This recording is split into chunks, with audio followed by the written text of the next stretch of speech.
Abdul Samad from Saudi Arabia, he says that he has problems while reciting the Quran. And sometimes his OCD is so strong that he may stop at a particular letter because he's unable to pronounce it correctly, and he may repeat it. So he says, إِيَّاكَ نَعْبُدُ وَإِيَّاكَ نَسْتَعِينُ.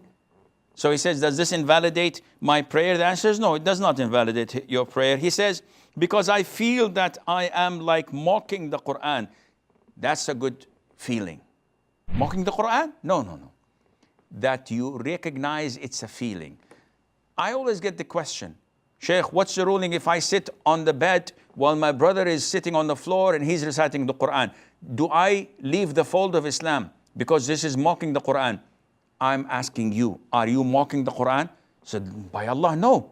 I'm just lying on my bed. Then why do you say, do I leave the fold of Islam? Coming to you, Abdul Samad, when you repeat a letter or repronounce a word so that you perfect it, are you mocking the Quran? Do you intend to do that? I said, no, a'udhu billah. Then, akhi, why are you allowing shaitan to mess with your head like this big time?